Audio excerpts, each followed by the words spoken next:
Très bien, Laurent Fourquet. Donc, je présente mon ouvrage Le raisin et les ronces, qui est sorti aux éditions Pierre-Guillaume Duroux en octobre de cette année. C'est mon 4e ouvrage, L'ère après l'ère du consommateur en 2011,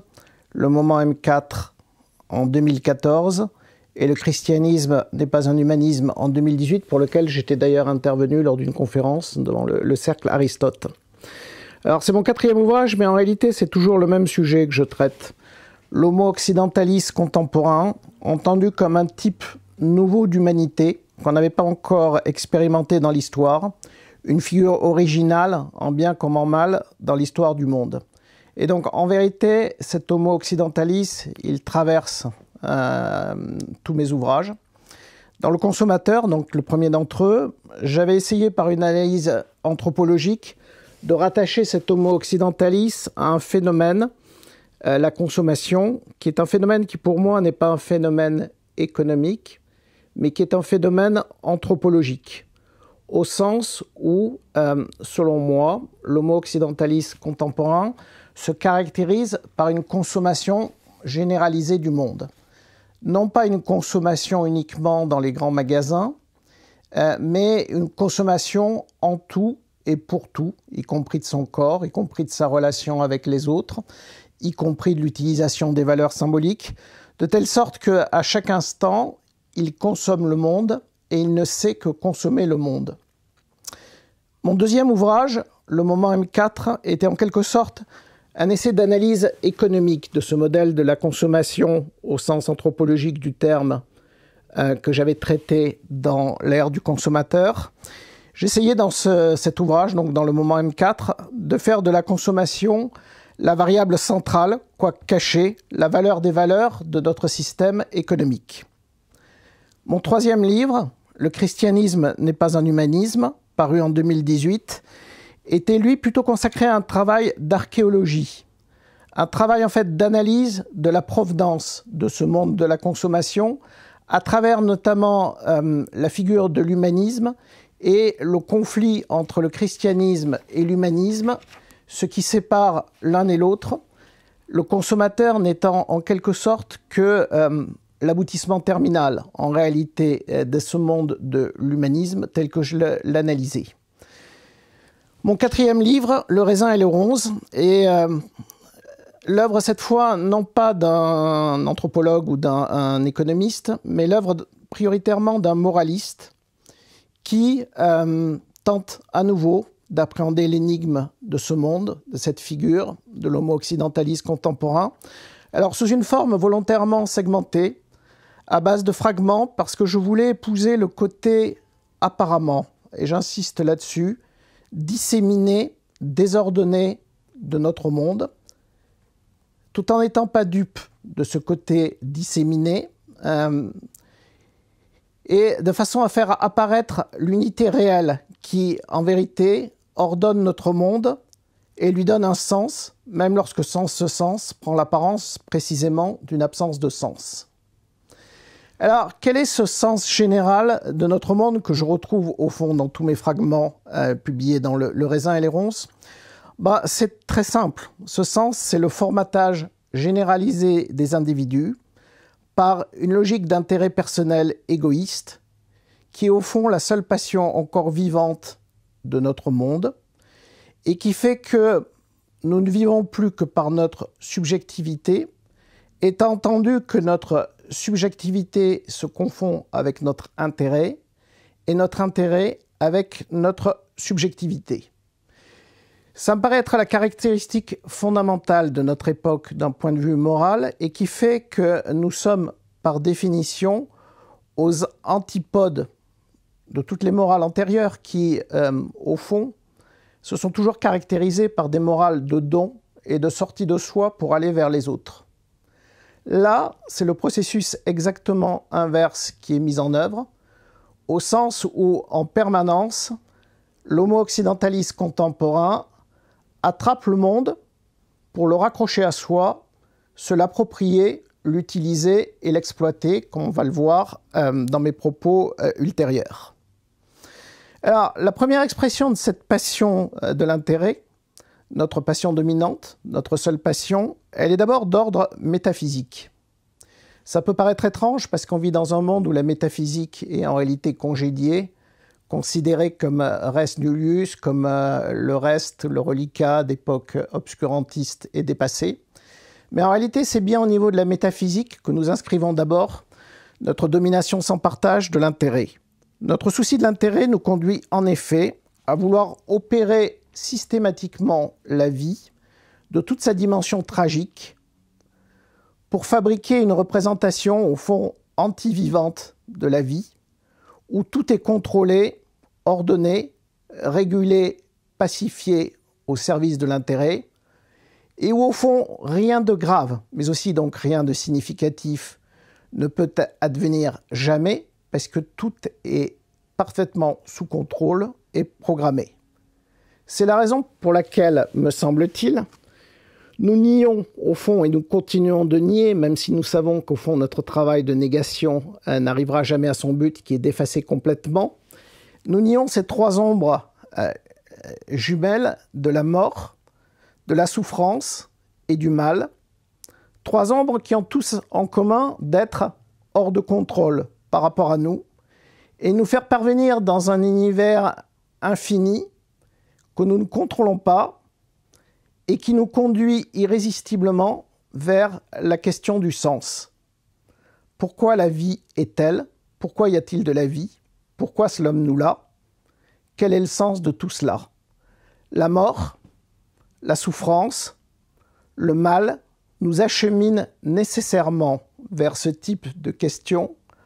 en venant déstabiliser radicalement toute notre prétention à contrôler et au fond à finir, à achever le monde, à le border.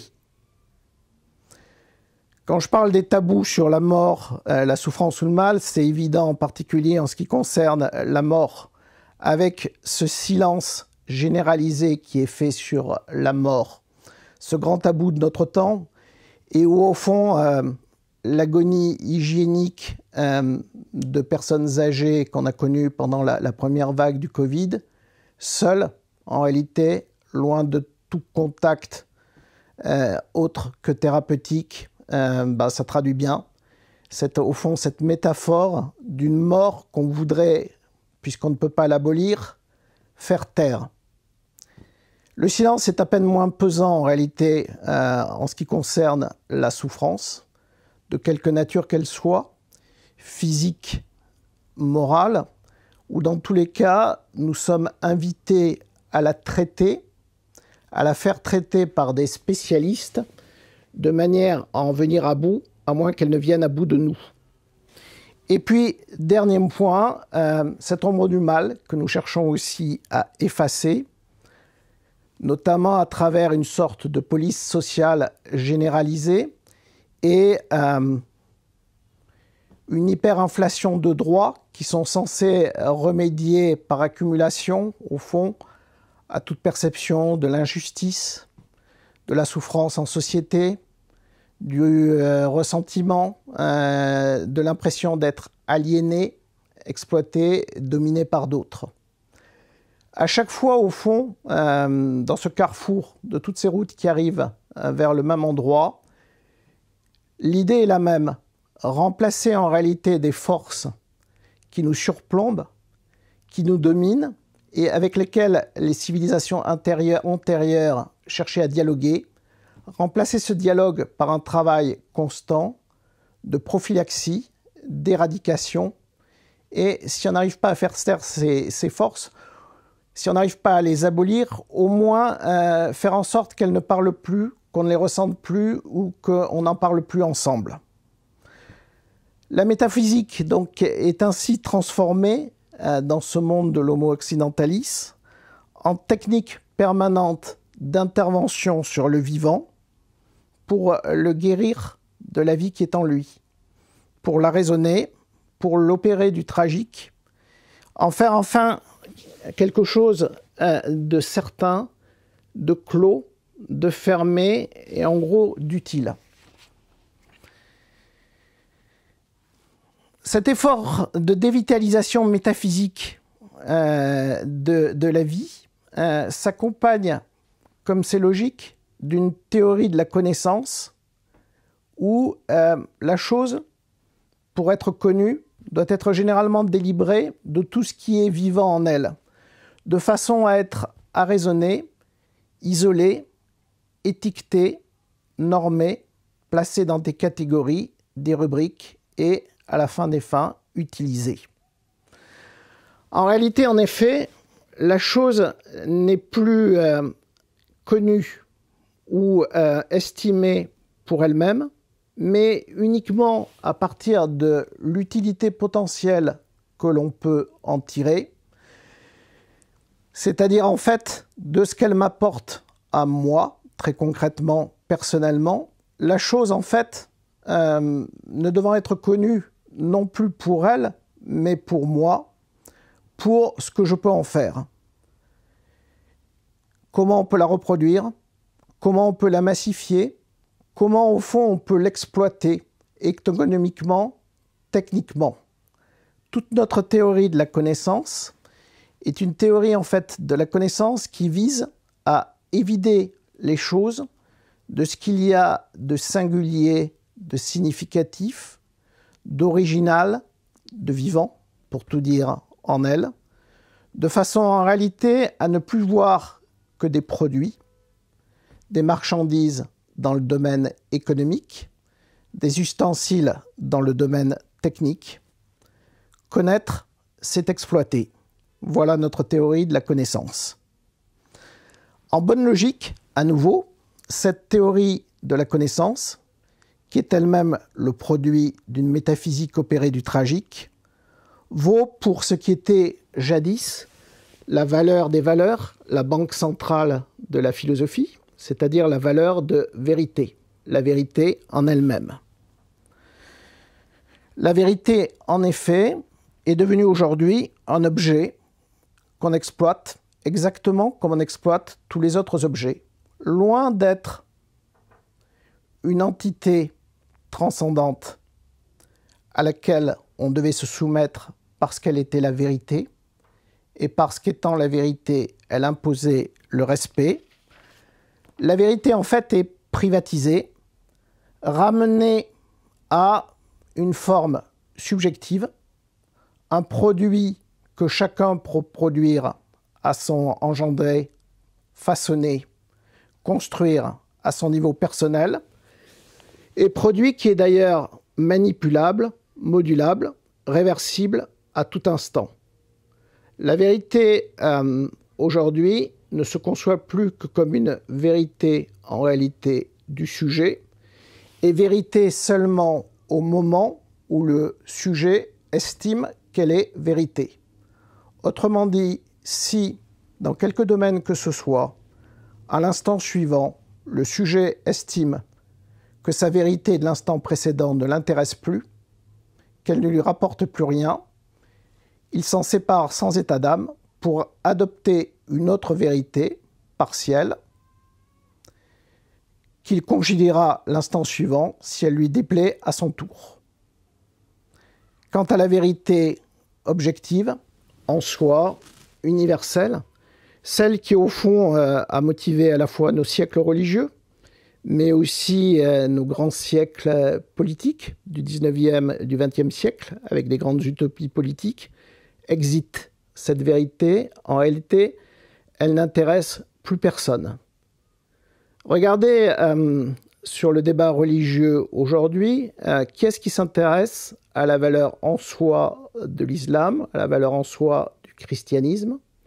On ne s'intéresse qu'à une chose, en réalité, c'est pas si une de ces religions est plus vraie qu'une autre, c'est en réalité, qu'est-ce que j'en fais moi? Comment je me construis? Est-ce que je me sens bien dans ma religion? Est-ce que je me sens bien, d'ailleurs on parle de moins en moins de religion, mais de culture religieuse? Est-ce que je me sens bien dans ma culture religieuse? Comment je bricole avec elle? Comment je l'adapte pour mes usages privés?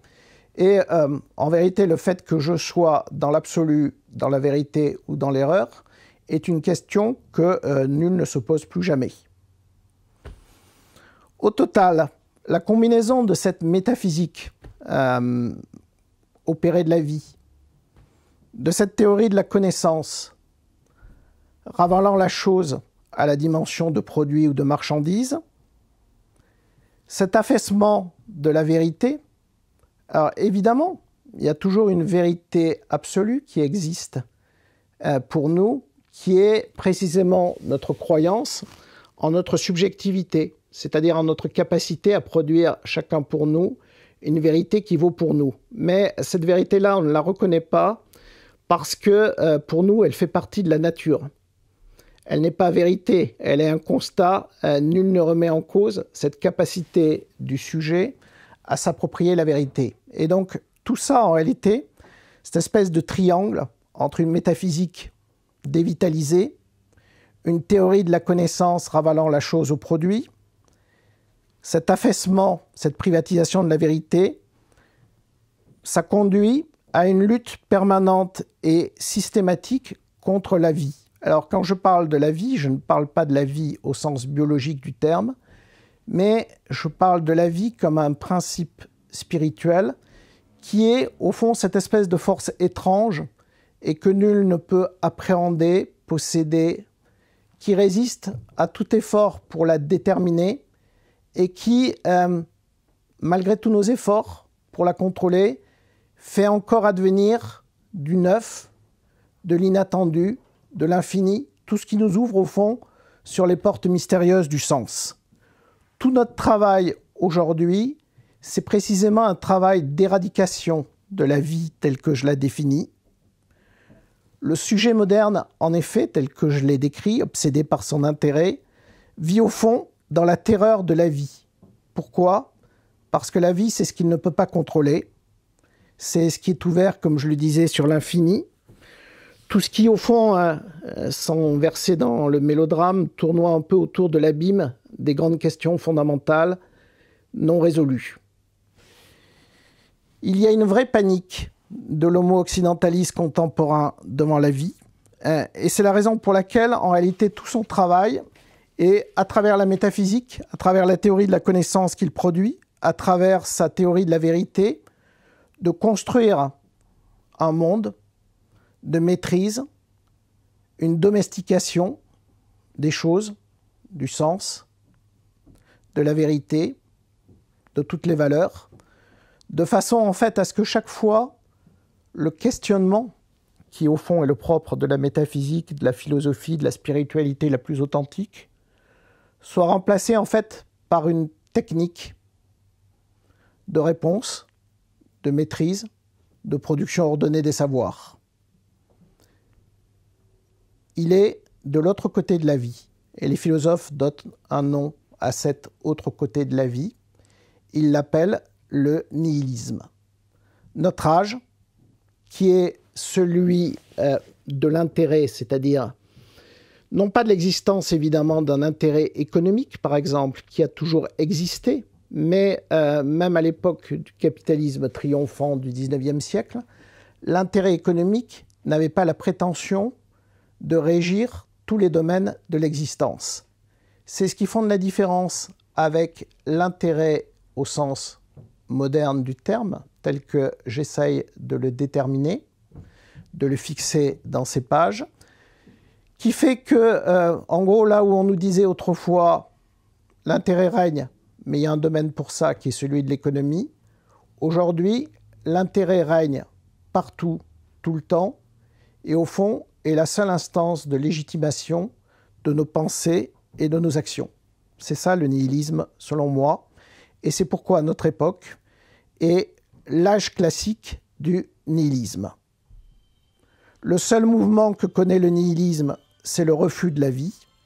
et le refus d'ailleurs toujours plus intense de la vie, parce que plus l'homme s'enferme dans la logique du contrôle, de l'appropriation des choses afin d'en faire des produits, une sécurisation, une manière de tout dominer et de tout déterminer, plus il devient en réalité dépendant de ce processus de domination des choses, de la vérité, des valeurs, plus il s'engage dans ce chemin de l'hyperdétermination, plus il devient dépendant de ce chemin, et donc plus il est poussé à refouler de plus en plus loin la vie pour accroître encore le pouvoir de pouvoir sur tout. Quelques exemples à prendre dans l'actualité contemporaine en vrac. Tout ce qui tourne au fond, on le voit bien dans les réflexions aujourd'hui sur la naissance, sur la fin de vie, sur la reproduction, tout ce qui va vers un processus de contrôle absolu de ces processus d'entrée et de sortie dans l'existence, de manière à les gérer de façon perçue comme la plus fondée économiquement ou éthiquement, en sectionnant tout ce qu'il pouvait y avoir d'imprévu, de non contrôlé, en réalité de mystérieux, d'inquiétant certes, mais d'ouvert sur l'infini. Autre séquence envisageable pour étayer ce triomphe du nihilisme, la consommation obsessionnelle de tout dont je parlais au commencement de mon propos, mais en particulier dans le domaine économique, la consommation récurrente des choses, en fait, étant supposée là pour nous faire oublier qu'au-delà de la consommation qu'on en fait, les choses ont peut-être autre chose à nous dire que cette utilisation. Autre point, toutes les songeries ou toutes les rêveries autour du transhumanisme et cette idée, au fond, d'améliorer l'homme pour liquider tout ce qui fait qu'il n'est pas encore une créature finie, achevée et soumise à ce triptyque de la traçabilité, du contrôle et de la prédictibilité. Tout notre monde tourne autour de cette idée qui est, au fond, comment aller plus loin en termes techniques dans la maîtrise de la psyché humaine, et non pas seulement de son physique, pour qu'on soit parfaitement sûr de pouvoir contrôler cette psyché. Tout ça, bien sûr, avec les meilleurs sentiments du monde, du moins c'est ce qu'on nous dit, de manière à pouvoir contrôler, à rendre tout ça prévisible. Et on nous dit, plus tout ça sera sous contrôle, plus tout ça sera prévisible, plus en réalité, vous vous porterez bien. Tout ira bien, rassurez-vous, bonnes gens. Et oui, mais la vie frappe à la porte et elle nous ouvre sur d'autres portes, sur la porte du sens, sur la porte de l'infini, sur la porte des grandes questions, qui n'ont pas forcément des réponses d'ailleurs, mais qui appellent d'autres questions. Et c'est tout ce monde-là, en réalité, qui, lentement, mais irrédiablement, dans la conscience de l'occidental contemporain, disparaît. Le nihilisme, en effet, enfante son style, un style d'homme particulier, des individus de plus en plus prévisibles, y compris d'ailleurs lorsqu'ils croient être le moins prévisibles, dans leurs désirs, dans leurs caprices. Nous vivons dans un monde où chacun est persuadé, en réalité, de faire des choix libres, de désirer librement, d'imprimer sa marque, sa singularité, et où enfin, en fait, tout le monde se retrouve en réalité identique dans cette absence de profondeur, dans cette soumission à la dictature de la marchandise, du désir régulé et contrôlé. Des individus qui se croient singuliers, mais qui sont en réalité parfaitement interchangeables, qui s'affublent de signes de reconnaissance, de signes tribaux, précisément parce qu'au fond d'eux-mêmes, ils ont la conscience qu'en eux, dans ce qui est le plus intérieur à eux, il n'y a aucune épaisseur, aucune profondeur spirituelle, et donc aucune singularité propre, de sorte qu'ils en sont réduits à passer par des rituels, à des signes distinctifs, pour avoir l'impression d'être quelqu'un. Individus incapables de se passionner pour autre chose qu'eux-mêmes, et des individus qui transforment, dans ce style dominant du nihilisme, les valeurs les plus hautes en simples marchandises. Prenons comme exemple l'art, qui devient de plus en plus un simple marché de biens culturels, un appareil à produire de la distinction. Prenons aussi l'exemple de la transformation de la morale en distributeur de bonne ou de mauvaise conscience, qu'on utilise habilement en réalité pour se fortifier dans l'idée que l'on est une belle âme, un homme ou une femme qui passe bien. Pour finir, négation de l'histoire, puisque l'histoire est supposée être tragique, au profit de l'utopie d'un monde réduit à un vaste marché entre subjectivité, définitivement opérée de toute singularité, de toute imprévisibilité, de toute, en réalité, origine, histoire, passion, volonté, et se conformant en fait à des logiques d'intérêt économique maîtrisables et dominables. Voilà la première partie de mon analyse en réalité qui transparaît dans cet ouvrage, et on se trouve ici au tournant de mon livre, car au bout, on se pose la question comment sortir en réalité de ce nihilisme de l'intérêt. J'ai beaucoup réfléchi au moment où j'ai écrit mon ouvrage à ce questionnement,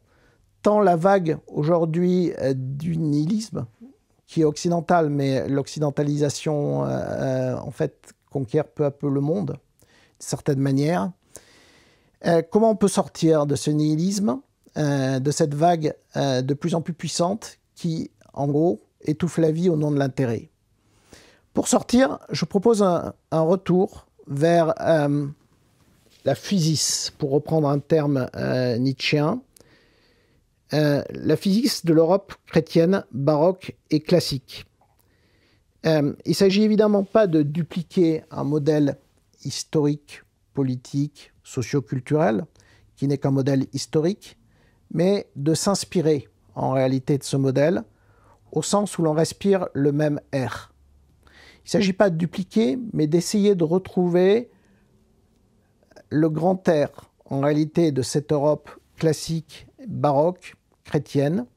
que nous avons oubliée, qui a disparu de nos latitudes, et qui seul, me semble-t-il, peut nous permettre, en réalité, de réapprendre tout simplement à respirer comme un vivant. Par quel processus? Premier processus, j'ai commencé mon propos en parlant métaphysique. Je reviens pour reparler de la métaphysique et donc dire qu'en réalité tout ce travail d'inspiration que nous devons chercher du côté de cette Europe classique, nous le retrouvons d'abord à travers la redécouverte du sens tragique de la vie.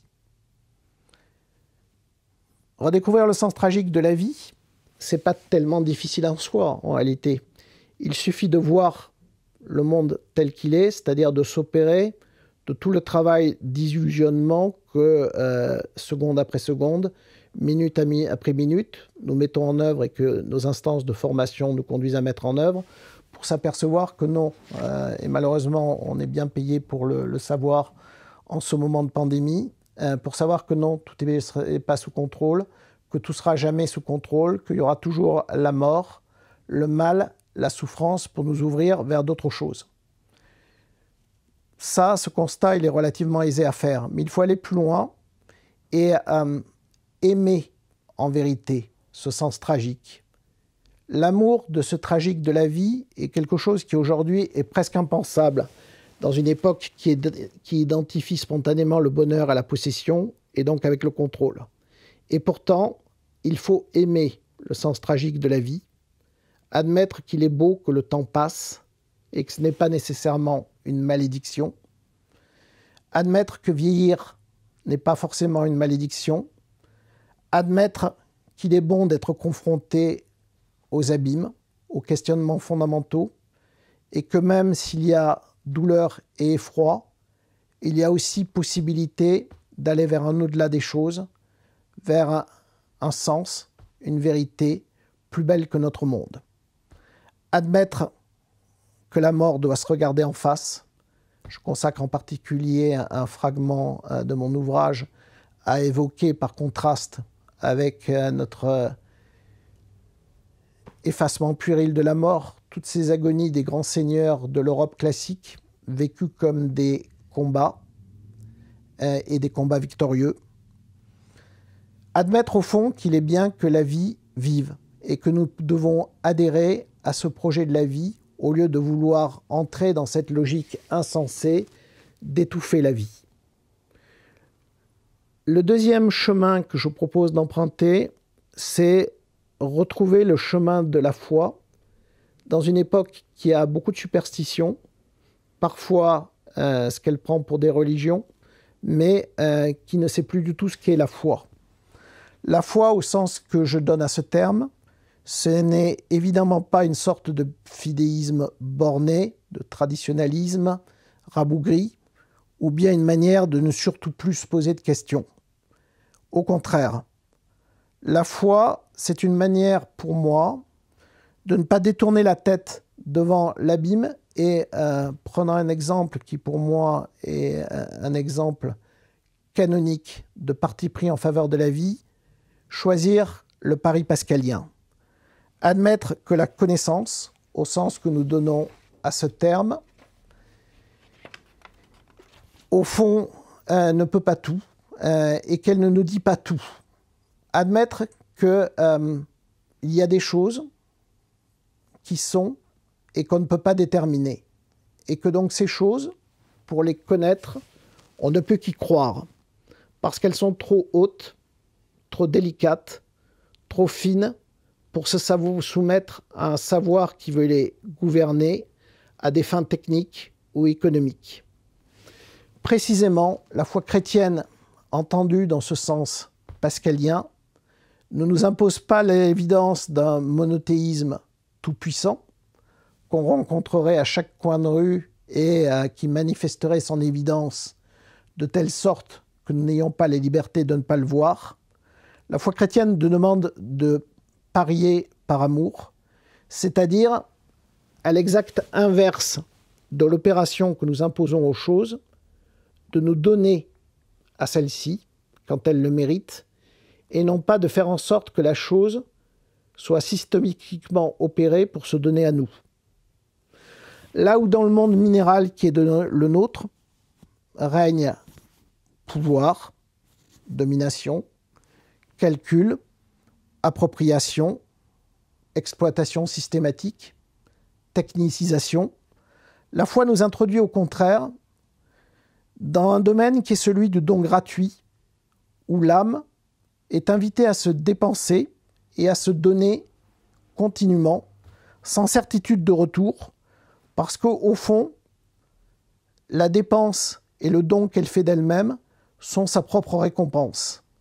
Et que loin d'être dans cette logique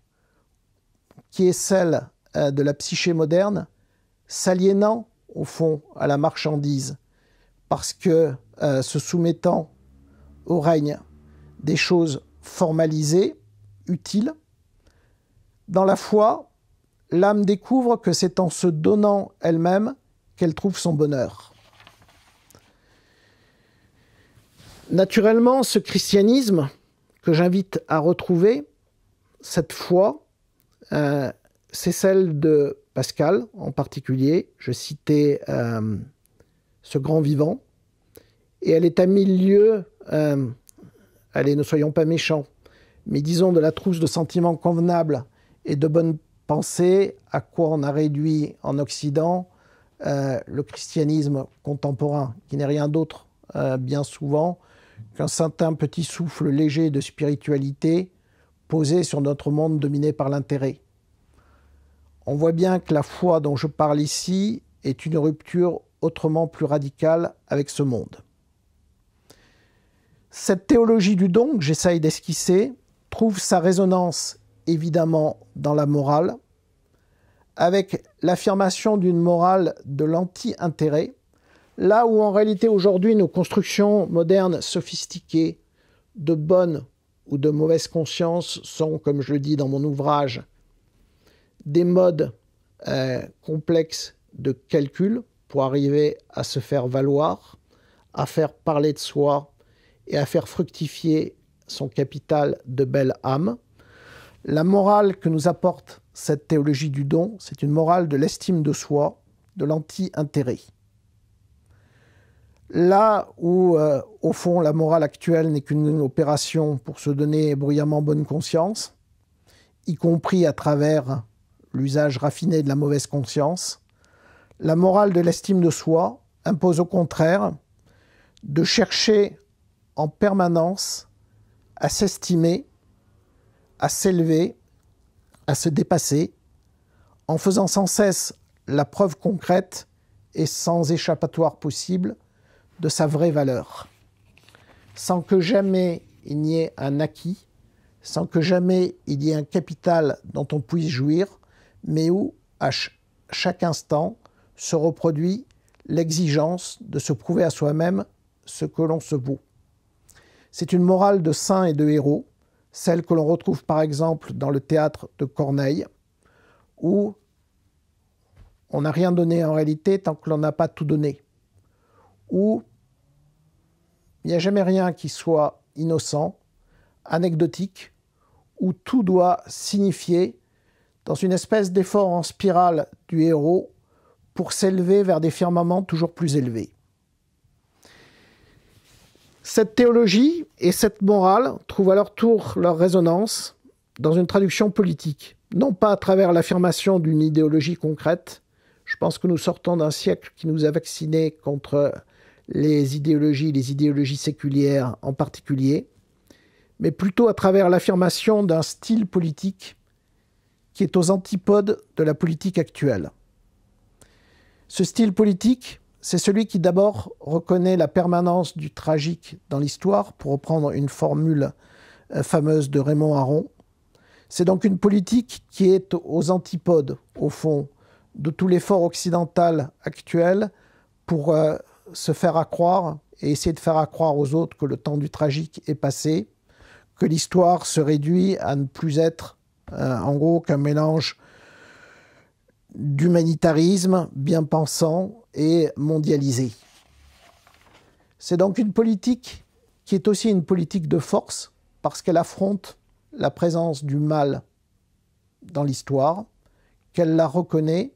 et qu'elle ne se soumet pas, et qu'elle décide de résister. Cette politique de force est très différente de ce qu'on appelle une politique de brutalité et de violence. C'est un usage civilisé de la force qu'il utilise de manière toujours pensée et face aux défis que lui impose la barbarie. C'est une politique qui n'a pas peur de combattre le mal,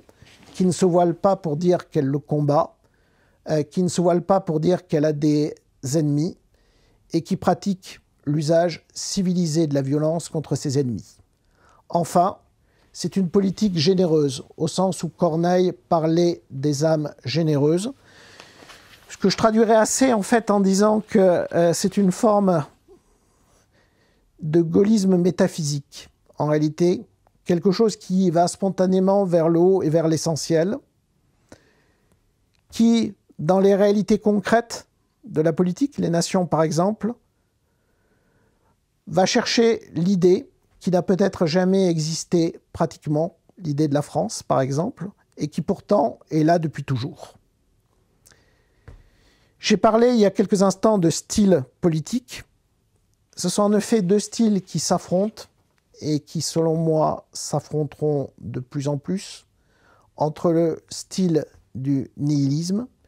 et le style que je prône ici, en s'inspirant de ces grandes figures modèles de l'Europe classique. Le moraliste ici cède la place au styliste, mais Nietzsche nous a appris depuis longtemps qu'il n'y a pas de morale sans style. Et donc c'est bien deux styles qui s'affrontent, le style moderne, lourd, triste, répétitif, où l'individu s'efface, où il est affamé d'identité en permanence, mais incapable de s'affirmer comme tel, et un grand style classique dont j'invite à retrouver la forme, le tempo, la musique, et qui fait que l'on vit à nouveau pour l'autre, que l'on vit à nouveau pour aller vers la vie, loin d'être enfermé dans ces simulacres, dans ces produits, dans cette chosification du monde. En gros, c'est comment on cesse d'être un sujet, ce sujet paradoxal, ce sujet moderne qui n'est qu'un objet, pour devenir une destinée. Voilà. Si vous souhaitez vous procurer les ouvrages mentionnés dans cette vidéo, rendez-vous dans les liens en description.